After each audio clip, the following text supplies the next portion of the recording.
ആത്മീയമായ ബോധം നമുക്ക് എപ്പോഴും ഉണ്ടാവണം. എങ്കിലേ നമുക്ക് ഈ ദുനിയാവ് ജയിച്ചു കയറാൻ കഴിയും. വിഷമം സഹിച്ചാൽ കിട്ടുന്ന വീടാണ് സ്വർഗം. ലിബറൽ ആയാലും കിട്ടൂല, കുറച്ച് കഷ്ടപ്പെടണം. ഈ ദുനിയാവ് കഷ്ടപ്പെടാനുള്ളതാണ്.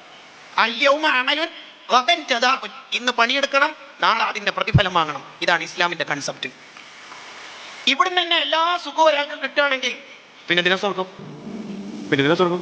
ഇടയ്ക്കിടയ്ക്ക് ആ സുഖം അതുണ്ടാവില്ല. ഇതിന്റെ ദുനിയാവ് സ്വർഗത്തിലെത്തിയാൽ മൂക്കരിക്കും കഫ്കെട്ടും ശ്വാസം മുട്ടൊന്നുമില്ല. ഇനി സ്വർഗം പറഞ്ഞാൽ തന്നെ പുതിയ കാലത്തെ ടീമിന് മനസ്സിലാവോ? ഇല്ല. അല്ലെങ്കിൽ നമുക്ക് മനസ്സിലാവുന്നതാണ് സ്വർഗത്തിലെ സുഖമെങ്കിൽ സ്വർഗത്തിന് എന്ത് ടേസ്റ്റ് ഉള്ളത്? ഒരാൾ ശരിക്കും സ്വർഗത്തിനെ കുറിച്ച് പഠിച്ചു. സ്വർഗം എന്ന് പറഞ്ഞാൽ 400 സ്ക്വയർ ഫീറ്റ് ജർമ്മൻ മാർബിളാണ് 400 സ്ക്വയർ ഫീറ്റ് ഇട്ടേക്കുന്നത് താഴെ. പിന്നെ മറ്റേ ഇങ്ങനെ കറക്റ്റ് സ്ക്വയർ ഫീറ്റ് ചിത്രത്തിൽ കിട്ടുന്ന ആളുടെ എടുത്തിട്ട് പോയാൽ പോലെ സ്വർഗത്തിൽ പോടാ. സ്വർഗത്തിന്റെ ഏറ്റവും വലിയ പ്രത്യേകത എന്താ അറിയോ? It is out of imagination എന്നുള്ളതാണ്. ചിന്തിക്കുന്നതിനും അപ്പുറത്താണ് സ്വർഗം.